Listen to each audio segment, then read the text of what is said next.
Hello Pack 457. In this Scoutbook tutorial, we'll learn how to mark an advancement requirement as complete for a single scout. Our den leaders design their annual calendars to make sure that our scouts can complete all of their rank requirements during den meetings. Your Scout's den leader will also take care of updating Scoutbook to show that the scouts who attended the meeting have completed these requirements. But sometimes scouts and their families may need to complete requirements on their own. Maybe your scout missed a meeting, or they wanted to complete an adventure that isn't on the den calendar. Or maybe a global pandemic forces everyone to go into isolation and our dens can't meet to complete their adventures. Whatever the reason, parents can reference their Scout's Handbook, Scoutbook, or several other resources that you'll find in the video description below to find the specific rank requirements to complete an adventure. After your scouts completed a requirement, parents can also go into Scoutbook to mark the requirements as complete. Your den leader or I will then review the requirements that were completed and decide whether to approve the requirement completion and record it with the BSA. Let's hop onto my computer to see how this is done. All right, so we've navigated to Scoutbook and logged in. Keep in mind, I'm logging in as a Cub Master, so my screen may look slightly different from what you'll see, but the steps are the same. After you log in, you may need to navigate to your My Dashboard screen by clicking here. Once you're in My Dashboard, click on Administration to view your and your scouting family's profiles. Notice the percentage dial to the right of your scout's name. This shows how close your scout is to completing the minimum requirements for their next rank. In this case, Ian is 89% complete with his bear rank requirements. Now click on the scout for whom you'd like to record advancement. This will take you to your scout's profile page. Here you'll see information about the scout's advancement and awards. You'll want to scroll down the page until you see the line titled Advancement. Click on this line. Now you'll see your scout's rank advancement history.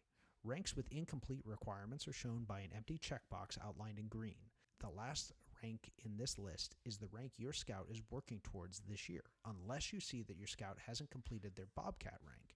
In that case, they need to complete their Bobcat requirements and the requirements for their next rank.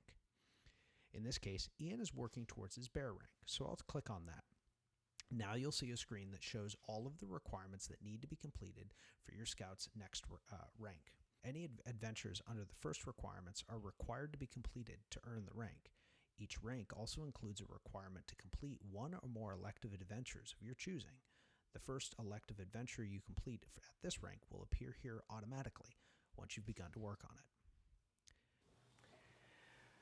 Finally, you'll see the requirement for completing child abuse prevention training, the cyber chip, or the Protect Yourself adventure. All of these are required for all ranks. The How to Protect Your Children from Child Abuse pamphlet is included in every Scout handbook. Scouts should complete these activities with a parent, guardian, or other caring adult. If your handbook doesn't include the pamphlet, you can download the latest version from the link down in the video description. If your scout has already completed the Cyberchip Award for their age level, it will be automatically populated into the site. If not, scouts should complete the Protect Yourself Rules adventure appropriate for their rank. Again, links to online resources for completion of this adventure can be found in the video description. I'm going to mark off a requirement for Super Science, one of the bear elective adventures. You can scroll down the page to view the elective adventures below the rank requirements.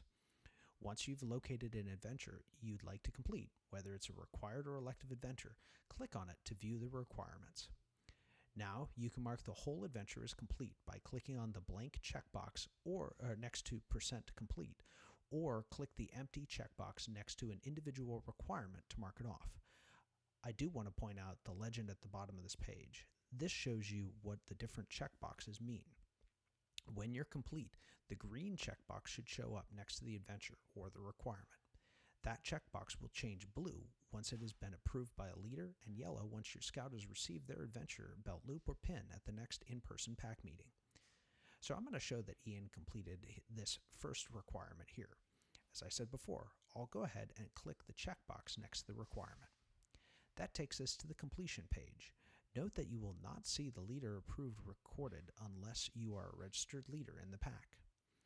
You can mark the requirement as complete by clicking the Today button, which will use the current date as the completion date, or you can click the calendar icon here to select the date your Scout completed the requirements. To help our leaders know your Scout completed the requirements, please add some text down here in the comments section to tell us what you did to complete the requirement. You can also click the camera icon to upload a photo showing completion of the requirements. Be sure to click Post Note to save your comments. Once you've posted the note and entered a date, click the Save button to mark the requirement as completed. Now you'll see the green check mark next to the requirement. That's all you need to do to mark a requirement or an entire adventure as completed in Scoutbook. If you run into any issues, you can always reach out to me or to your den leader, who will make sure that the advancement was recorded properly. Thank you.